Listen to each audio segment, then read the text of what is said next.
Hey, Mary here at Mary's Heirloom Seeds. Welcome to our YouTube channel. We have over 650 varieties of heirloom seeds available right now at Mary's Heirloom Seeds. This video in particular, we're going to share some of our favorite and some of our customer favorites for heirloom corn. Now, growing corn in particular from seed takes 10 to 14 days for germination and typically takes 80 to 110 and even 120 days to produce corn.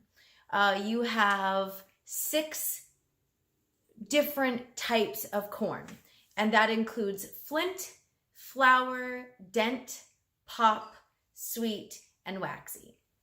So we're gonna narrow it down a little bit to a few of our customer favorites, as well as a few of my favorites, of course.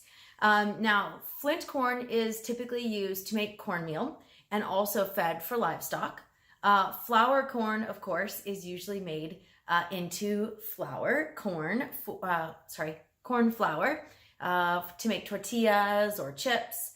The Dent corn is a hard-shelled corn, and it's typically used to make oils, to make syrups, to make grits, also to make flour, also for animal feed and biofuel. Sweet corn, of course, is a customer favorite. It's a home gardener favorite because it is eaten on the cob as sweet corn, just like you would get in the store, only grown out in your garden. And then popcorn or waxy corn is popcorn.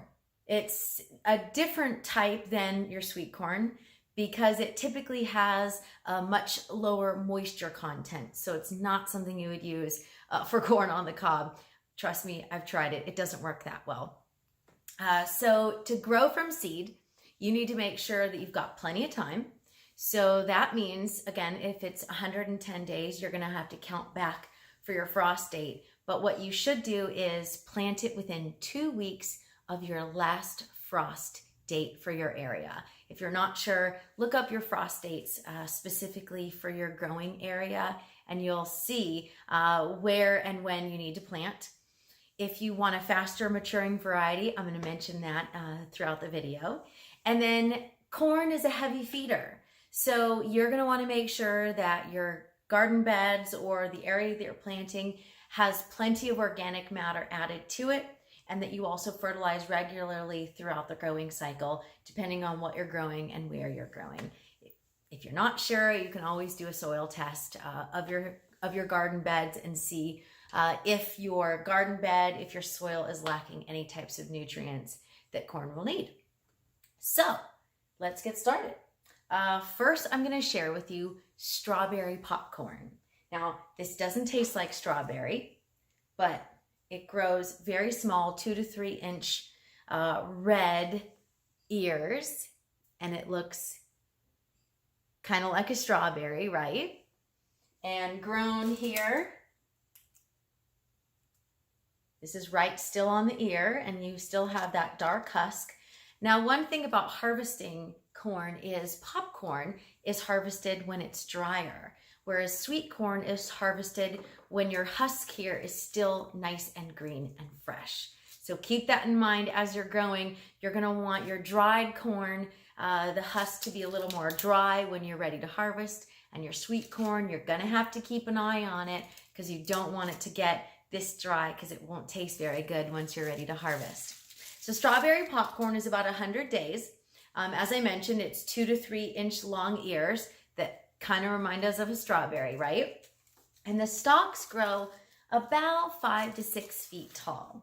Now we have a nice jar of seeds here. I have all my seeds here lined up that I'm going to share with you. So those are nice, beautiful red kernels. That's just what it looks like, and you would pop it just like that. Now I'm going to link down below in the video, I'm going to link the video that we have of us popping corn with the kids.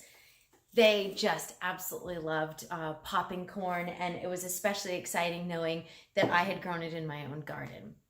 They've come over and seen our garden, so they kind of liked the idea of popping corn that was grown right here. Next is glass gem corn. Now, I already have several videos discussing glass gem corn, so I won't go too into detail. This is a variety that was saved by Carl L. Barnes. He is a part Cherokee man that was from Oklahoma, that he saved quite a few varieties of us for us so that we can grow them, which is really exciting. These are from the same seed stock that grew different colored ears. I gotta show that to you again. The video gets a little, oh, there we go. So this is glass gem corn. It is a popcorn variety. It takes 100 to 110 days to mature, and it can also be used for cornmeal. So it's kind of a dual purpose, double duty corn here if you want to grow it in your garden and you want to save the seeds. These are grown from last year, and I saved the seeds. One of these jars went to the kids so they could pop it in the air popper. Next is Hopi blue corn. This is actually blue corn. Hopi blue corn is considered a staple of the Hopi people, a Native American tribe, if you don't know who the Hopi people are.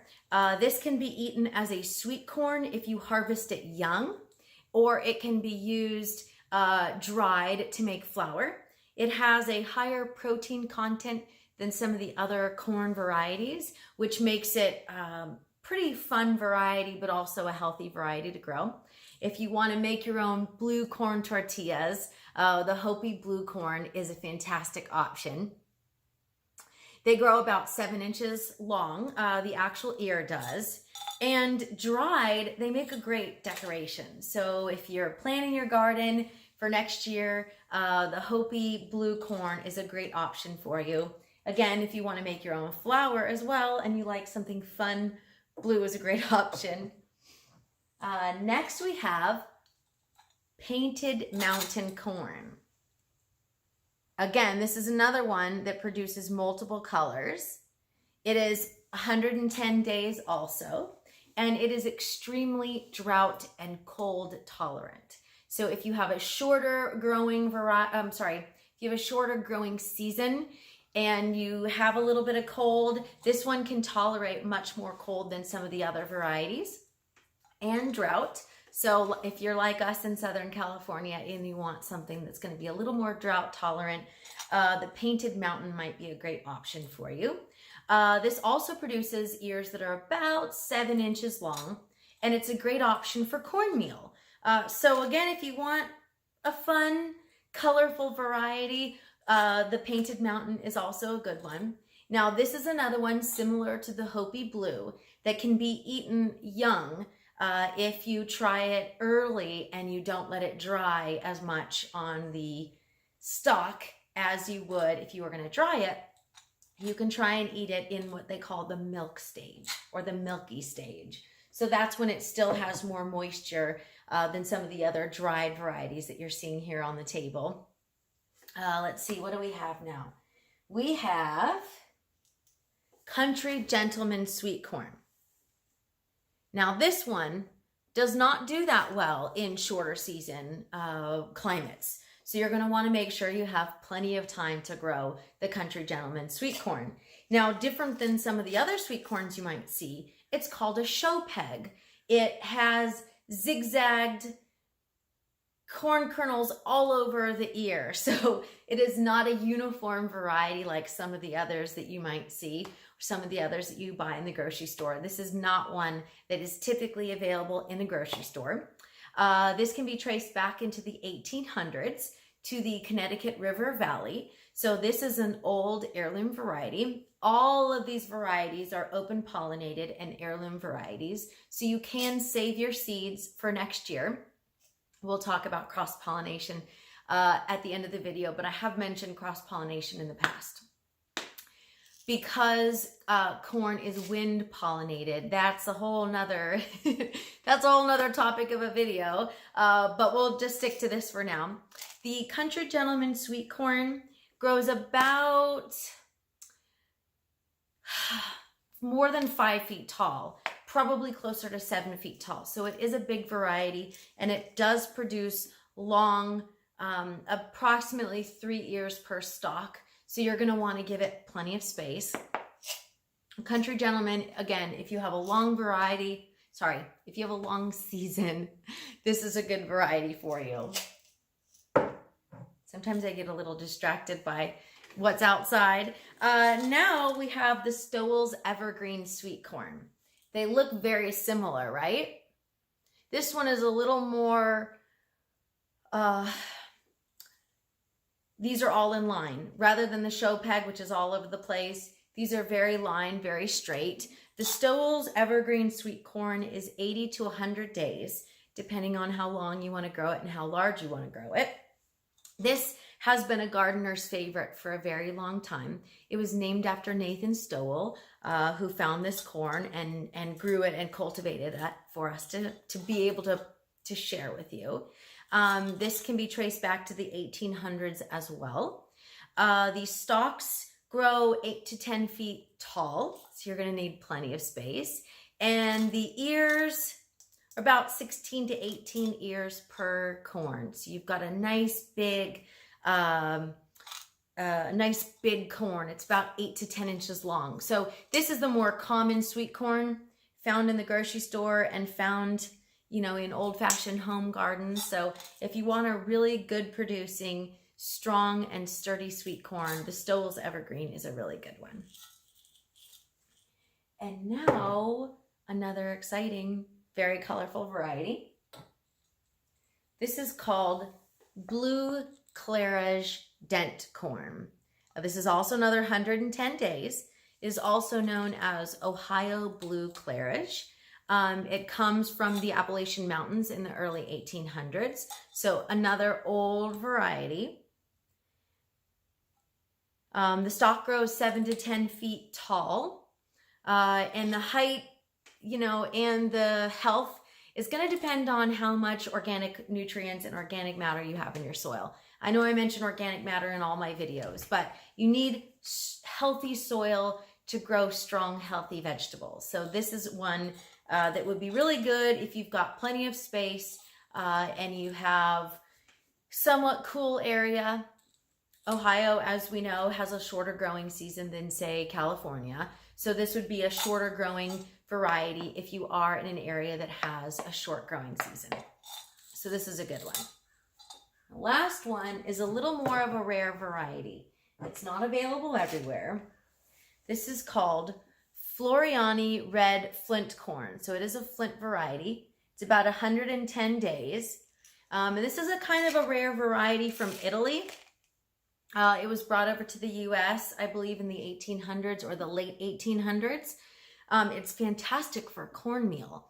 So if you like polenta, this would make a really nice pink shaded or pink tinted polenta, because that's how you make polenta, is using cornmeal. These are faster maturing than some of the other varieties available. So again, if you have a short season and you want a full, robust tasting cornmeal, the Floriani Red Flint Corn is fantastic. Now, I already talked about harvesting the sweet corn versus the popcorn or the drier corns. But now I mentioned pollinating and cross-pollinating. So because they are heavy feeders, you're going to make sure that you either have plenty of organic matter or you fertilize regularly, unlike beans, which don't need as much fertilizer. We have that video as well. Corn is air pollinated. So you need to make sure that you have a good, dense, thick crop of corn. You don't necessarily want to grow a single row or 2 single rows. If you've seen my video on glass gem corn, we have a 4x4 raised bed and it's full of corn. And then we add some companion plants within that garden bed. So you want to make sure that you've got plenty of opportunity for that pollen to be able to reach those ears as well. Now, that's not to say that you shouldn't attract pollinators to your garden, because of course you want pollinators. But I also have a video, and I'm not sure if it's on my YouTube channel or my Facebook page, and I have a video of a hummingbird, and it is rolling around the leaves of my corn. what happened was I was watering and I ended up watering the leaves of the corn. And this beautiful hummingbird comes in and just starts rolling around all over the different leaves. And I guess it was giving himself a bath, but it was one of the coolest things ever. And when you can attract beneficial pollinators to your garden, the rest of your garden should be able to thrive. So that's one reason we don't use a lot of chemicals and pesticides, even organic, in our garden, because we want to encourage beneficial pollinators. And hummingbirds are definitely a beneficial pollinator. So I'm Mary at Mary's Heirloom Seeds, and I hope you've enjoyed my new video on heirloom corn varieties. As I mentioned, we have over 600 varieties of heirloom seeds at Mary's Heirloom Seeds, and we are constantly adding more beautiful and unique varieties every year. If you have any questions, please feel free to email me to mary@marysheirloomseeds.com. Check us out on Instagram and Facebook, and definitely check out, subscribe to our YouTube channel if you haven't already, because this is one of many videos to come where we're going to discuss different varieties of heirloom seeds that you can grow in your own garden. I'm Mary, signing off, and if you've got any seeds, go plant them.